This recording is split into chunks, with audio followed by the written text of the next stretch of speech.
Hi hello ನಮಸ್ಕಾರ. ಎಲ್ಲರೂ ಹೇಗಿದ್ದೀರಾ? ಎಲ್ಲರೂ ಚೆನ್ನಾಗಿದ್ದೀರಿ ಅಂತ ಭಾವಿಸ್ತಾ ನಾವು ಕೂಡ ತುಂಬ ಚೆನ್ನಾಗಿದ್ದೀವಿ. ಇವತ್ತು ಭೀಮ್ನ ಅಮಾವಾಸ್ಯೆ, ಬೆಳಗ್ಗೆನೇ ಪೂಜೆ ಮಾಡಬೇಕು ಅಂತ ಅಂದ್ಕೊಂಡೆ ನನ್ನ ಹಸ್ಬೆಂಡ್ಗೆ. ಬಟ್ ಅವರು ಬೆಳಿಗ್ಗೆ 5 ಗಂಟೆಗೆ ಎದ್ದು ಕೆಲಸಕ್ಕೆ ಕೊಟ್ಟೋಗ್ಬಿಟ್ಟಿದ್ರು. ಅದಕ್ಕೋಸ್ಕರ ಇವಾಗ ಜಸ್ಟ್ ಬಂದರು, 6 ಗಂಟೆ ಆಗಿದೆ. ಅದಕ್ಕೆ ಇವಾಗ ಹಸ್ಬೆಂಡ್ಗೆ ಪಾತ್ ಪೂಜೆ ಮಾಡೋಣ ಅಂತ ಅಂದ್ಕೊಂಡಿದ್ದೀನಿ. ನೀವು ಎಲ್ಲರೂ ಮಾಡಿದ್ರಿ ಅಂತ ಅಂದ್ಕೋತೀನಿ. ನಾನು ಇವಾಗ ಸ್ಟಾರ್ಟ್ ಮಾಡಬೇಕು ಪೂಜೆ. I hope. ಹೆಂಗೆ ಕಾಣಿಸ್ತಿದ್ದಾಳೆ ನನ್ನ ಮಗಳು ಬಂಗಾರಿ? ಬೋರ್ಡ್ ಬುಂಡೆಕಾಯಿ ಆದಮೇಲೆ ಲಂಗ ಜಾಕೆಟ್ ಹಾಕೊಂಡಿದ್ದಾಳೆ. ಬೇರೆ ಟೈಮಲ್ಲೆಲ್ಲ ಕೂದಲಿದ್ದಾಗೆಲ್ಲ ಹುಡುಗಂದು ಟೀ ಶರ್ಟ್ ಪ್ಯಾಂಟ್ ಹಾಕೊಳ್ಳೋಳು. ಇವತ್ತು ಬೋರ್ಡ್ ಬುಂಡೆಕಾಯಾಗಿ ಲಂಗ ಬ್ಲೌಸ್ ಹಾಕೊಂಡೋಳು. ಎದೋಳು ಮೇಲೆ ಮಗಳು, ಎದೋಳು ಮೇಲೆ. ಪೂಜೆನೇ ಬೆಳಗ್ಗೆನೇ ಮುಗಿಸ್ದೆ. ಇವಾಗ ದೀಪ ಹತ್ಕೊಂಡಿದ್ದೀನಿ. ಹಸ್ಬೆಂಡ್ಗೆ ಪಾತ್ ಪೂಜೆ ಎಲ್ಲ ಮಾಡಿ ಇವತ್ತು ಟೆಂಪಲ್ಗೆ ಕರ್ಕೊಂಡು ಹೋಗೋಣ ಅಂದ್ಕೊಂಡಿದ್ದೀನಿ. ಟೆಂಪಲ್ಗೆ ಹೋಗ್ಬಿಟ್ಟು ಬರಬೇಕು. ನಾನು ಸ್ಯಾರಿ ಹಾಕ್ಕೊಂಡಿದ್ದೀನಿ.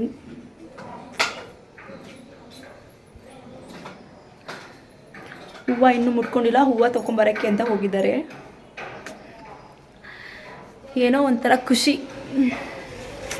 ಹಸ್ಬೆಂಡ್ ಪಾತ್ ಪೂಜೆ ಮಾಡೋದಕ್ಕಿಂತ ಗಿಫ್ಟ್ ಕೊಡ್ತಾರೆ ಏನೋ ಖುಷಿ ಅಷ್ಟು. ಅದು ಪಾತ್ ಪೂಜೆ ಮಾಡೋದು ಖುಷಿನೇ. ಬಟ್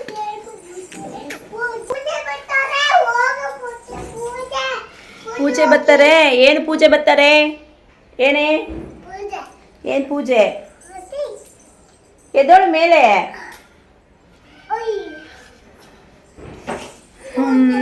ಅಡುಗೆ ಮಾಡಿದ್ದೀನಿ, ಮುದ್ದೆ ಮಾಡಬೇಕು.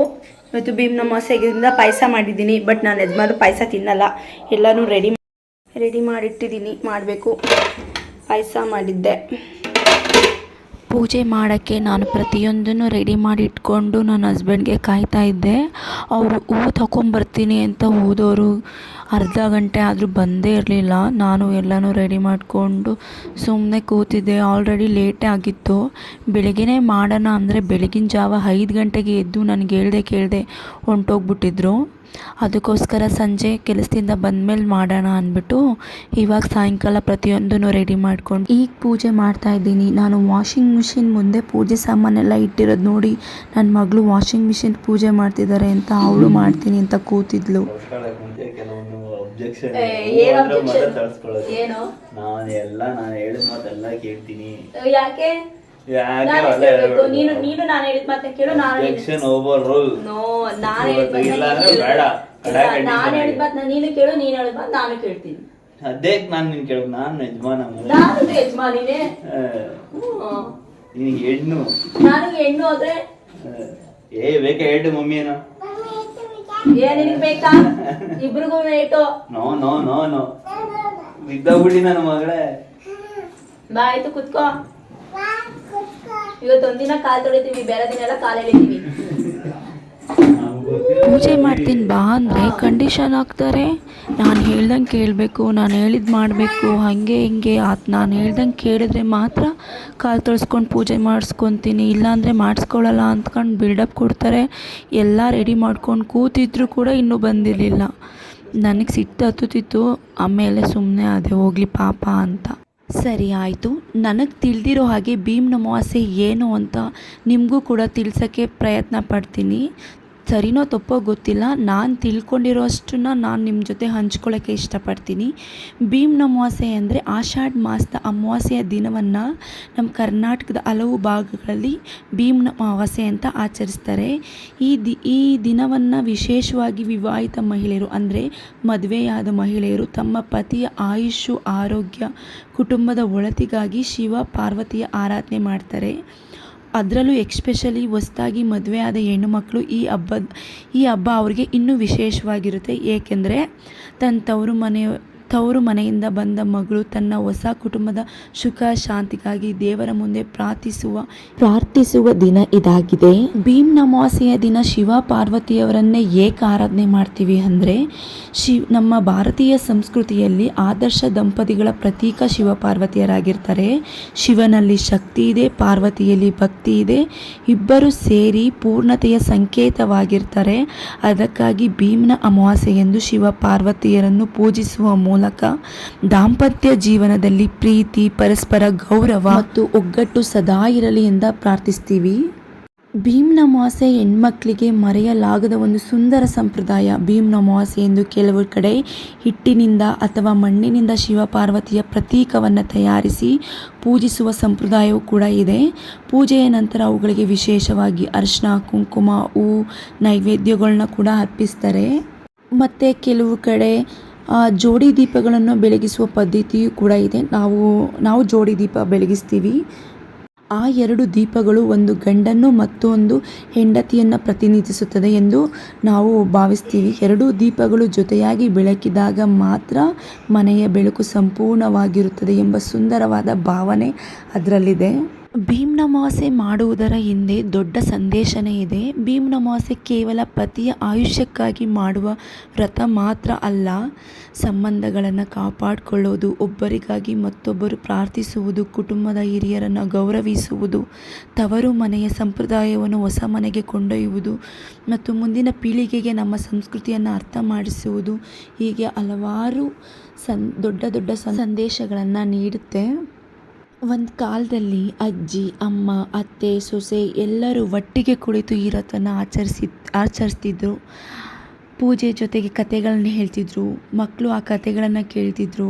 ಆ ಕಥೆಗಳ ಮೂಲಕವೇ ಅವರಿಗೆ ಸಂಪ್ರದಾಯದ ಭಕ್ತಿ, ಕುಟುಂಬದ ಮೌಲ್ಯಗಳ ಬಗ್ಗೆ ಪರಿಚಯವಾಗ್ತಿತ್ತು. ಆದರೆ ಇಂದು ಕಾಲ ಬದಲಾಗಿದೆ, ಮನೆಗಳು ಬದಲಾಗಿದೆ, ಜೀವನ ಶೈಲಿ ಬದಲಾಗಿದೆ. ನಾವು ನಮ್ಮ ಮನೇಲಿ ಪೂಜೆ ಮಾಡ್ತಿದ್ದೀವಿ, ಅವ್ರ ಮನೇಲಿ ಪೂಜೆ ಮಾಡ್ತಿದ್ದಾರೆ. ಅತ್ತೆ ಬೇರೆ, ಸೊಸೆ ಬೇರೆ, ಮಗಳು ಬೇರೆ, ಮೊಮ್ಮಗಳು ಬೇರೆ ಬೇರೆ ಮನೇಲಿ ಪೂಜೆ ಮಾಡ್ತಿದ್ದೀವಿ. ಕಥೆಗಳನ್ನ ಹೇಳೋಕ್ಕೆ ಹಿರಿಯರಿಲ್ಲ, ಆದರೆ ಸಂಪ್ರದಾಯ ತಿಳ್ಸೋಕ್ಕೆ ಹಿರಿಯರಿಲ್ಲ. ಆದರೆ ನಮ್ಮ ಸಂಪ್ರದಾಯದ ಮೇಲಿನ ಪ್ರೀತಿ ಮಾತ್ರ ಬದಲಾಗಬಾರ್ದು. ಯಾಕೆಂದರೆ ಹಬ್ಬವೆಂದರೆ ಕೇವಲ ಪೂಜೆ ಮಾಡುವ ದಿನವಲ್ಲ, ಅದು ನಮ್ಮ ಬೇರುಗಳನ್ನು ನೆನಪಿಸುವ ದಿನ. ಹಾಗಾಗಿ ಎಲ್ಲ ರೀತಿ ಹಬ್ಬಗಳನ್ನು ನಾವು ಆಚರಣೆ ಮಾಡಬೇಕು. ನಮ್ಮ ಮಕ್ಳಿಗೂ ಕೂಡ ನಾವು ತಿಳಿಸ್ಬೇಕು. ನಾವು ಈ ಥರ ಮಾಡ್ತಿದ್ರು, ನಮ್ಮ ಅಮ್ಮ ಈ ಥರ ಮಾಡ್ತಿದ್ರು, ನಮ್ಮ ಅಜ್ಜಿ ಈ ಥರ ಮಾಡ್ತಿದ್ರು ಅಂತ ಪ್ರತಿಯೊಂದನ್ನು ನಮ್ಮ ಮಕ್ಕಳಿಗೆ ನಾವು ತಿಳಿಸ್ಕೊಡ್ಬೇಕು. ಇಂದಿನ ವೇಗದ ಜೀವನದಲ್ಲಿ ನಾವು ಕುಟುಂಬದವ್ರ ಜೊತೆ ಎಷ್ಟು ಸಮಯ ಕಳ್ತಿದ್ದೀವಿ. ಅಮ್ಮ ಅಜ್ಜಿಯಂದ್ರಿಂದ ಬಂದ ಕಥೆಗಳನ್ನು ನಮ್ಮ ಮಕ್ಕಳಿಗೆ ಎಷ್ಟು ಬಾರಿ ಹೇಳ್ತಿದ್ದೀವಿ.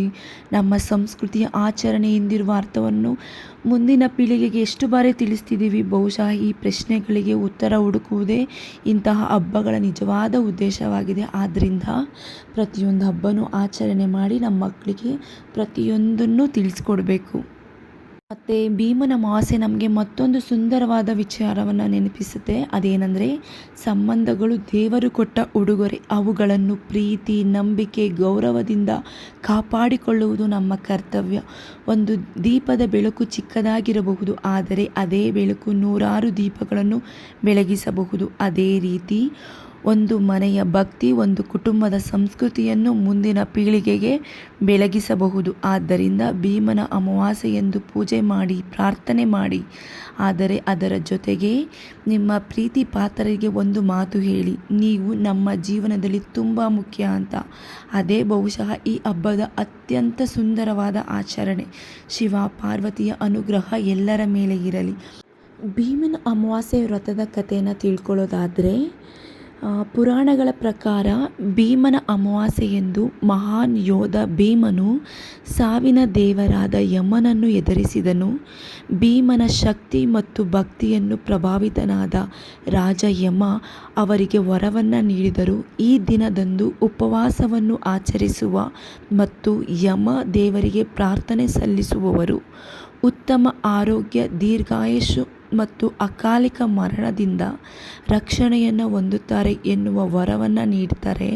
ಅಂದಿನಿಂದ ಭೀಮನ ಅಮಾವಾಸ್ಯೆಯೆಂದು ಯಮನ ಆಶೀರ್ವಾದವನ್ನು ಪಡೆಯಲು ಉಪವಾಸ ಮತ್ತು ಪೂಜೆಯ ದಿನವಾಗಿ ಆಚರಣೆ ಮಾಡಲಾಗ್ತದೆ.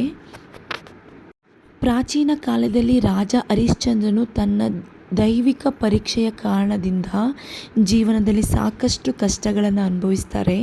ಕಷ್ಟಗಳಿಂದ ಮುಕ್ತಿಯನ್ನು ಪಡೆಯುವುದಕ್ಕಾಗಿ ಭೀಮನ ಅಮಾವಾಸ್ಯೆಯೆಂದು ರಾಜ ಹರಿಶ್ಚಂದ್ರನು ತೀವ್ರವಾದ ತಪಸ್ಸು ಮಾಡಿದರು ಮತ್ತು ಪಾಪದ ವಿಮೋಚನೆಗಾಗಿ ಯಮನನ್ನು ಪ್ರಾರ್ಥಿಸಿದರು. ಅವರ ಅಚಲವಾದ ನಂಬಿಕೆ ಮತ್ತು ಭಕ್ತಿಯಿಂದ ಪ್ರಭಾವಿತನಾದ ಯಮರಾಜರು ಅವರ ಕಷ್ಟಗಳಿಂದ ವಿಮೋಚನೆಯನ್ನು ನೀಡ್ತಾರೆ. ಆ ದಿನದಿಂದ ಭೀಮನ ಅಮಾವಾಸ್ಯೆಯು ಕ್ಷೇಮ, ವಿಮೋಚನೆ ಮತ್ತು ಯಮನ ಆಶೀರ್ವಾದವನ್ನು ಪಡೆಯುವ ದಿನವಾಗಿ ಪ್ರಾಮುಖ್ಯತೆಯನ್ನು ಪಡೆದುಕೊಂಡಿತು. ಹಿಂದೂ ಪುರಾಣದ ಪ್ರಕಾರ ಇನ್ನೊಂದು ಕತೆ ಏನಪ್ಪ ಅಂದರೆ, ಭೀಮನ ಅಮಾವಾಸ್ಯೆಯು ಪಾಂಡವ ಸಹೋದರ ಕಥೆಯೊಂದಿಗೆ ಸಂಬಂಧಿಸುತ್ತದೆ. ವನವಾಸದ ಸಮಯದಲ್ಲಿ ಪಾಂಡವರು ಅನೇಕ ಕಷ್ಟಗಳನ್ನು ಎದುರಿಸ್ತಾರೆ. ಆ ಕಷ್ಟಗಳಿಂದ ಮುಕ್ತಿಯನ್ನು ಪಡೆಯುವುದಕ್ಕಾಗಿ ದೈವಿಕ ಆಶೀರ್ವಾದವನ್ನು ಪಡೆದುಕೊಳ್ಳಲು ದ್ರೌಪದಿ ಕಠಿಣ ತಪಸ್ಸನ್ನು ಮಾಡ್ತಾರೆ ಮತ್ತು ಭಗವಾನ್ ಭೀಮನನ್ನು ಪ್ರಾರ್ಥಿಸ್ಕೊಳ್ತಾರಂತೆ.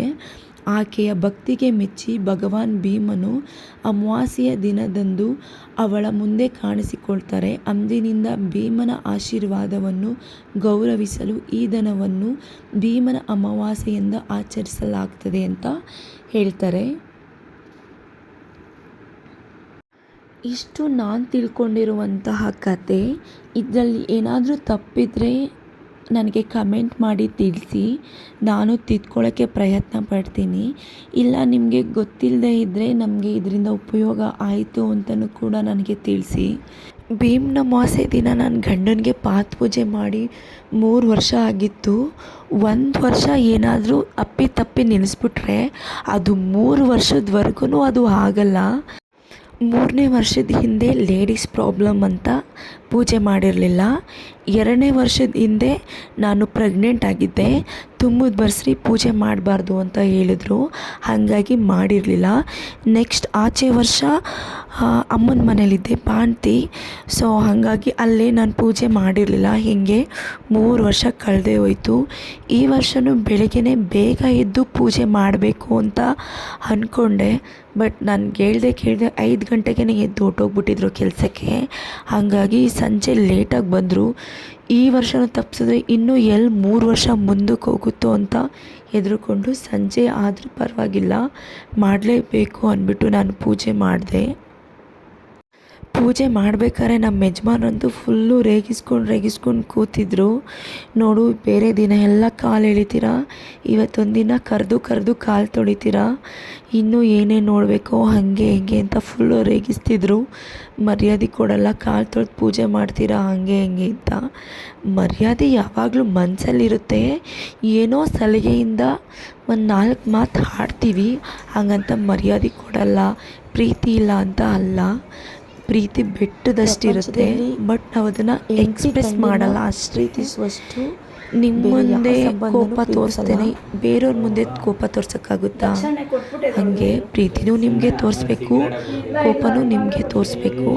ಹಾಗಾಗಿ ಸ್ವಲ್ಪ ಕಿರಿಕಿರಿ ಉಂಟು ಮಾಡ್ತೀವಿ ಅಷ್ಟೇ. ಅದನ್ನು ಬಿಟ್ಟು ಪ್ರಪಂಚದಲ್ಲಿ ನಮ್ಮಷ್ಟು ನಿಮ್ಮನ್ನು ಪ್ರೀತಿ ಮಾಡೋರು, ಕೇರ್ ಮಾಡೋರು ಯಾರು ಸಿಗಲ್ಲ. ಅಷ್ಟು ಪ್ರೀತಿಸ್ತೀವಿ. ನಮ್ ಕಾಸಲ್ಲೆಲ್ಲ ದಕ್ಷಿಣೆ ಕೊಟ್ಬಿಟ್ಟೆ ಎದೊಳ್ಬೇಕು. ಇಲ್ಲ ಅಂದ್ರೆ ನಾನು 101 ಇರೋದೆಲ್ಲ ಇಲ್ಲ. ನಮ್ಮ ಅಪ್ಪ ಕೊಡ್ಲಿಲ್ವಲ್ಲ ಹುಡುಗಗೆ ಹೋಗಿ ದಿನ ಎತ್ಕೊ ಬರ, ನಾನು ಎದೊಳಲ್ಲ. ದಕ್ಷಿಣೆ ಕೊಡಗಂಟ ನಾನು ಇಲ್ಲೇ ಒಳ್ಳೆ ಕೆಲಸ ಇಲ್ಲೇ ಕೂತಿರೋ. ನೆಕ್ಸ್ಟ್ ವರ್ಷ ಹೊರಗಂಟ ನೆಕ್ಸ್ಟ್ ವರ್ಷ ಕೊಡೋದು ಇಲ್ಲೇ ಕೂತಿರೋ ಅಂದೆ. ಆಯ್ತು. ಬರೀ 5 ರೂಪಾಯಿ ಕೊಟ್ಬಿಟ್ಟಿ ಜಾಸ್ತಿ. ₹1 ಸೇರ್ಸ್ಕೊಡ್ತೀನಿ. ಇಲ್ಲ ಆಯ್ತು ಎತ್ಕೋ. ಏನಿಲ್ಲ, ನಾನು ಮಾಡು ಅಂತ ಹೇಳಿದ್ದೆ ನಾನು ನಿನ್ಗೆ. ನಿನ್ ದಿಮಾಕ 5,02,000. ಎಷ್ಟು? 5 ಲಕ್ಷ? 2,000. ಎಂಜಾಯ್. 5 ಲಕ್ಷ ಕೊಟ್ಬಿಟ್ರು ಅಷ್ಟೇ, ಏನಾಗಿ ಹಿಡ್ದಿರ್ಸಕ್ಕಾಗಲ್ಲ. 5 ಲಕ್ಷ ಇದೆ. 5 ಲಕ್ಷ ಅಂತ 5 ಲಕ್ಷ. ಕೊನೆಗೂ ಕಾಡಿಬೇಡಿ ನನ್ನ ಗಂಡನ ಹತ್ರ ದಕ್ಷಿಣೆ ಅಂತ 2,000 ರೂಪಾಯಿ ಈಸ್ಕೊಂಡೆ. ಇದಾಗಿತ್ತು ನಮ್ಮ ಭೀಮನ ಅಮಾವಾಸ್ಯೆಯ ಪೂಜೆ. ಈ ವ್ಲಾಗ್ ನಿಮಗೆ ಇಷ್ಟ ಆದರೆ ಲೈಕ್ ಮಾಡಿ, ಶೇರ್ ಮಾಡಿ, ಕಮೆಂಟ್ ಮಾಡಿ, ನನ್ನ ಚಾನಲ್ನ ಸಬ್ಸ್ಕ್ರೈಬ್ ಮಾಡ್ಕೊಳ್ಳಿ. Thank you.